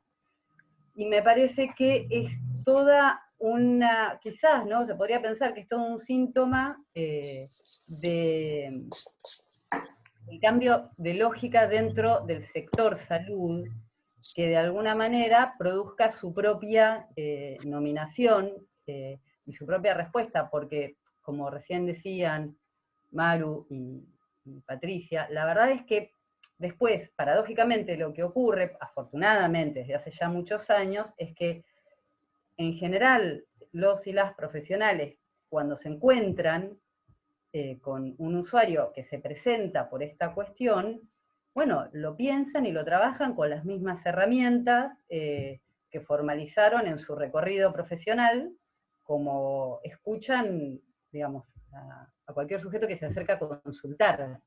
Con lo cual me parece que, más allá de que por supuesto hay particularidades en la clínica de los problemas de consumo, sin duda, pero me parece que es todo un logro, de alguna manera es como me parece es una suerte de efecto de apropiación del sector salud de una problemática que se tiende a incluir, que me parece que es inclusive el espíritu de la ley, que quede incluida como coyuntura más dentro de la situación de salud mental de un sujeto. Que no tenga, digo, en el mismo sentido que otros diagnósticos se intenta que se incluyan como una condición más de salud de un sujeto, me parece que la idea del problema de consumo es que se incluya como una condición de salud más de un sujeto.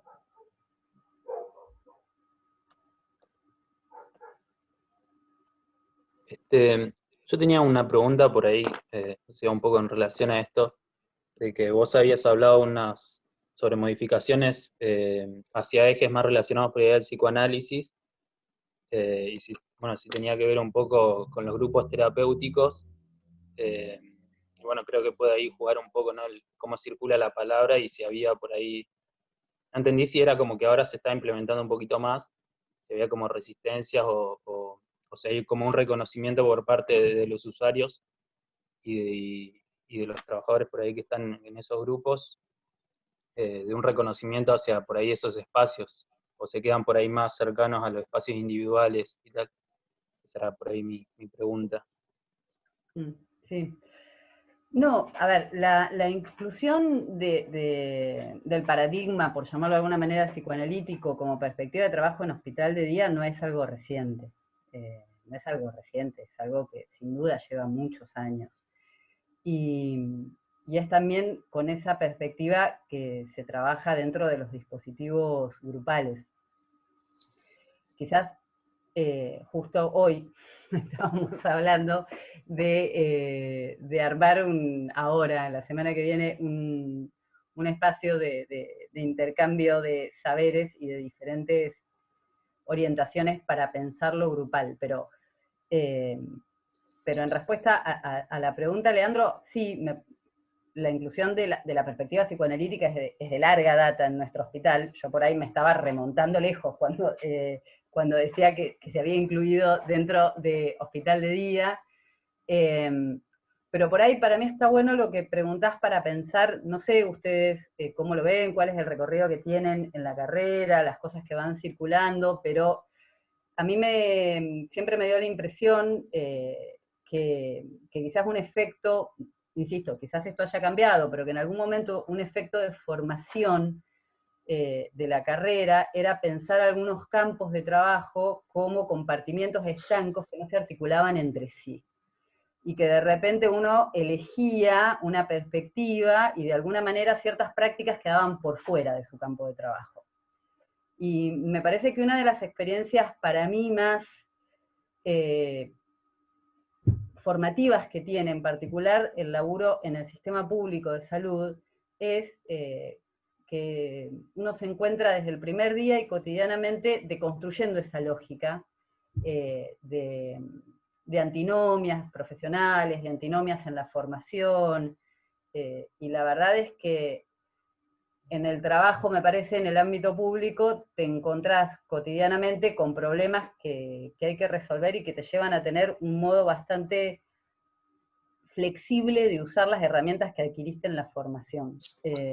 A mí eso me parece realmente un aporte al recorrido profesional que hace el laburo en el hospital, por eso me parece que es muy importante que circule dentro de la facultad las modalidades de ingreso a la residencia y que se presenten y que se animen y que se enganchen con ese modo de trabajo, porque realmente en este sentido el efecto de formación que tiene entrar al sistema público a cualquiera de sus niveles de atención para mí es impresionante.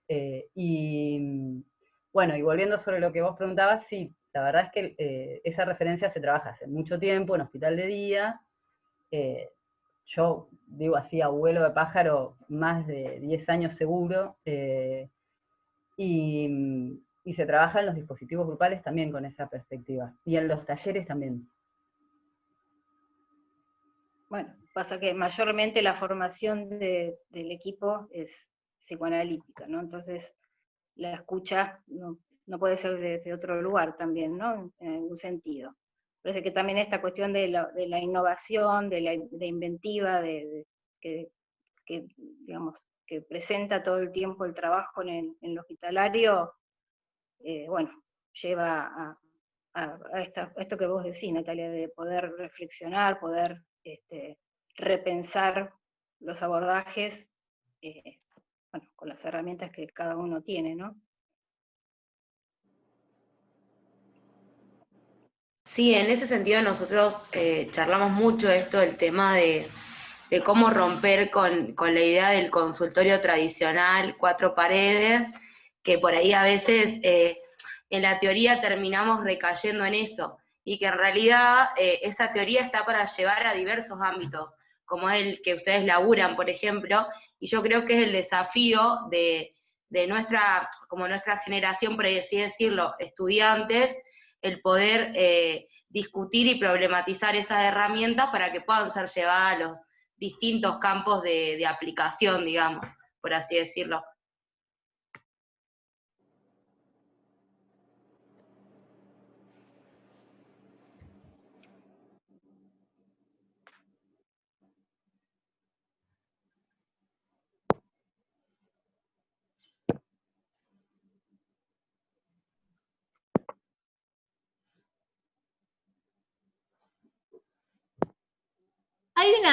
Creo que hay una realidad que desmiente esta idea de que a veces uno escucha en la facultad, a veces de los alumnos, la insistencia de que el psicoanálisis es algo que se practica entre 4 paredes y que no hay otros dispositivos donde se pueda aplicar.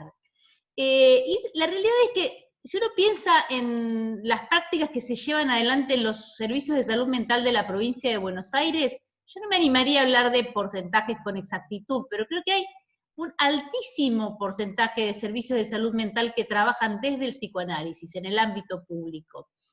Parte de ese trabajo se hace al interior de un consultorio, pero no con las características de un consultorio del ámbito privado, con toda la particularidad que tiene un abordaje desde el psicoanálisis en un hospital público. Y en el hospital público también se llevan adelante, y en el primer nivel de atención, prácticas desde el psicoanálisis, incluso en el primer nivel de atención, trabajo territorial, trabajo comunitario, se hace desde el psicoanálisis. Así que esta creencia de que el psicoanálisis se estudia para ser practicado entre 4 paredes se puede desmentir fácilmente desde la práctica del psicoanálisis en los hospitales y en el sistema de salud en general.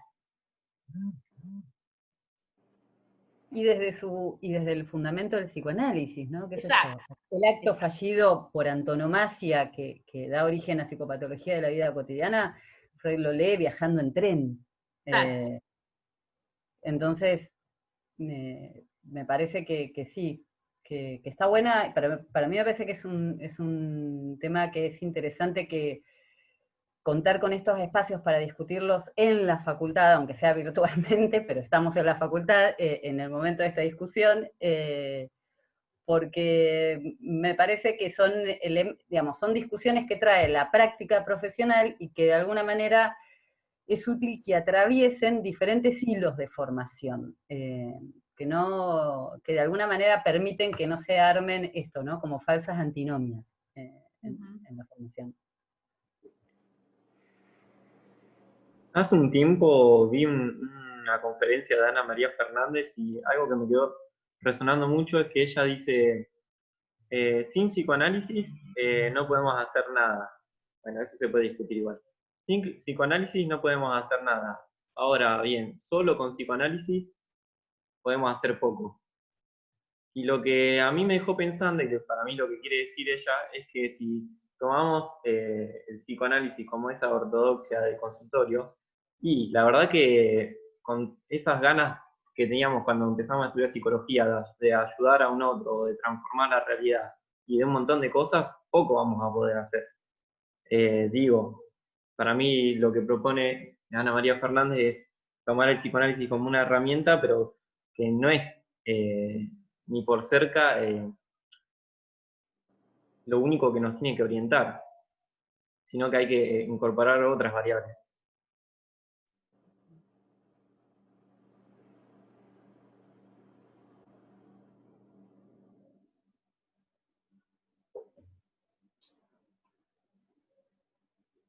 Sí, también pensaba, sobre todo pensando en el trabajo en el ámbito público, y retomando algo que dice Alicia Stolkiner. Ella dice que la interdisciplina nace de la indisciplina de los problemas.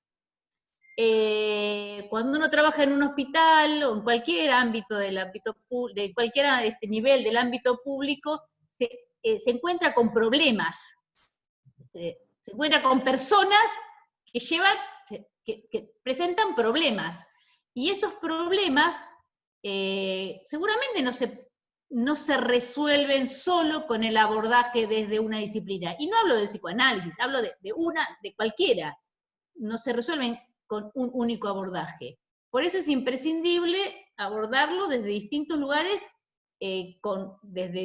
hacer distintas lecturas, y de distintas teorías probablemente. Ahora también es cierto que cada uno tiene, digamos, una formación y aborda ese problema desde esa disciplina, y lo importante, digamos, lo necesario es poder juntarse con otros y armar juntos un objeto de estudio, un objeto de intervención, y pensar juntos una estrategia de abordaje. Claramente cada uno lo hará desde su disciplina, tratando de digamos, ser lo suficientemente flexible y abierto como para que en algunos momentos se borren los límites de esa disciplina y pueda articular con otros y armar una estrategia común para abordarlo. Pero en el ámbito público difícilmente se puedan resolver problemas solo desde una disciplina.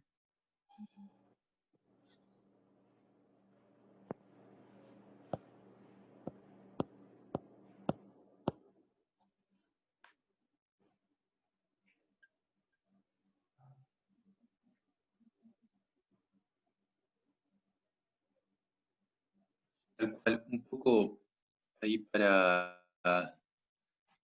se me ocurría también como, para ir ya con la forma de ir concluyendo, ¿no? Que tal vez algo en común sea la capacidad de enunciarnos como sujetos, ¿no? Que eso se puede dar, o sea, cómo hacer de cierta forma el trabajo que vienen realizando, cómo una persona pasa de ser adicto a sujeto, cómo pasa justamente, o sea, de denunciarse de tal forma como soy adicto a ver otro tipo de formas de denunciarse, digamos, por lo pronto. Con todo lo que eso conlleva, digamos. Y recalcar un poco esto que venían diciendo en torno a la interdisciplina. Ya me parece que había sido Maru quien había hablado del trabajo en torno en una psiquiatra, algo muy importante también. Tanto es algo que a uno o a una lo termina nutriendo mucho, digamos.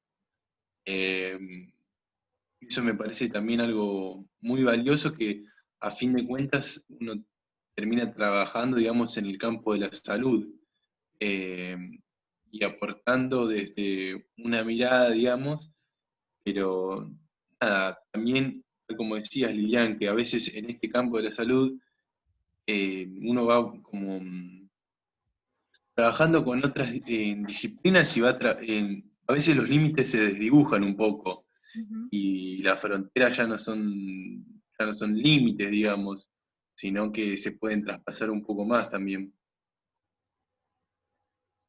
Sí, de hecho, bueno, todos los dispositivos de atención que yo les mencionaba son todos de abordaje interdisciplinario. El equipo de diversidad de género está compuesto por psicólogos, psiquiatra, trabajador social, la articulación jurídica también. Cuando la primera evaluación es digamos, es realizada por un psicólogo, después viene también la instancia del abordaje de otras disciplinas. Siempre el abordaje se intenta que sea interdisciplinario. Es un poco la política del servicio. Otra figura que me parece importante a mí es el acompañante terapéutico, que no escuché que se haya mencionado. Yo justamente estoy con la tecnicatura y nada, me parece también como que está también en proceso como de reconocimiento el acompañante, digamos. Como tenemos la inclusión reciente de 3. Sí, menciónenlo, por favor. Sí, yo lo mencioné. Mencioné la inclusión de 3 AT. Pero es muy reciente. Nosotros no teníamos acompañantes terapéuticos en muchísimos años, ¿no? Esto lleva menos de 2 meses que se han incorporado 3 acompañantes terapéuticos para trabajar en los 2 dispositivos de trabajo, tanto en consultorios como en hospital de día. De cualquier manera, hay algo que es cierto, pensando en lo que está diciendo Estefanía, que es verdad que es una de esas cuestiones que creo que hay un movimiento dentro de la cuestión administrativa de salud, que quizás todavía no termina de producirse, porque por ahí ustedes que han hecho la formación en AT o que la están haciendo, hayan escuchado que la contratación de los acompañantes terapéuticos como acompañantes terapéuticos no es algo simple de resolver. En nuestro hospital, vieron que yo les contaba hace un rato, afortunadamente hace recontra poquito se incluyeron 3 acompañantes terapéuticos. Y la verdad que en toda la práctica clínica a la que va a dar lugar la efectiva implementación de la ley, se supone que este año, en lo que queda de este año, la verdad es que la presencia de los AT es fundamental, porque es muy difícil pensar la externación de pacientes crónicos sin el sostén que brinda el acompañamiento terapéutico. Y la verdad que creo que todos los equipos de salud mental del ámbito público lamentan no contar con ATs. Creo que eso, sin duda, si le preguntáramos a todos los servicios de salud mental, estarían de acuerdo en esto. Me parece que sin duda es una demanda en la que no hay que es una demanda que hay que sostener, que los AT tienen que crecer, la presencia de AT en los servicios de salud mental pública. Porque si no, es imposible pensar la implementación de la ley de salud mental. Igual también me pareció muy bueno, o sea, yo estoy haciendo la tecnicatura en la sede de Chivilcoy, me pareció muy buena la apertura de la tecnicatura, digamos, y importante también para la formación y también el reconocimiento, digamos.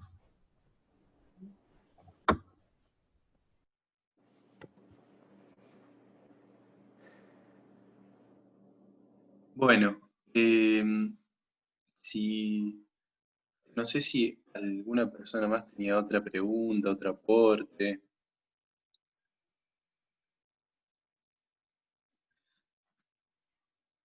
Bueno, si les parece nada, vamos cerrando el día de hoy. Muchísimas gracias a todo el equipo del hospital. Muchísimas gracias Lilian, Maru, Natalia, Patricia, verdaderamente por la voluntad de participar y muchísimas gracias a todos y a todas también en participar, ¿no? Porque nosotros y nosotras, tal como expresamos al principio, creemos que el discutir nuestra formación siendo estudiantes, porque no hay que olvidar que esto es una semana realizada por estudiantes, es también una forma de configurar nuestra identidad como jóvenes, como estudiantes, y también resaltar que el organizarse, el poner en valor lo público, que muchas veces ha intentado desmantelarse, que no es algo que se da de por sí, que es algo de vuelta contingente, que no hay que olvidar esto, que podría no estar, y que a fin de cuentas quien responde entre diversos elementos termina siendo lo público. Nada, de vuelta a destacar el compromiso, incluso de vuelta, Maru ha participado también estando en el hospital con barbijo, cumpliendo como debe ser los protocolos nada, obviamente, muchas gracias por participar. Recordar lo último, antes si quieren darle un pequeño cierre, algunas palabras. Mañana vamos a continuar la Semana de la Salud Mental. Vamos a estar a las 16 teniendo una charla en redes en salud con el Colegio de Psicólogos y Psicólogas. El lunes vamos a también dar un cierre a esta semana a las 2 de la tarde con la presencia de Alicia Stolkiner y Leonardo Gorbach.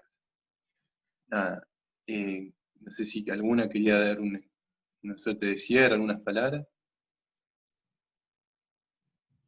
No, yo agradecerles por la invitación y saludarlos y nos vemos en la próxima semana. Dale. Gracias a todos y a todas. Muchas gracias a todas. Bueno, muchas gracias.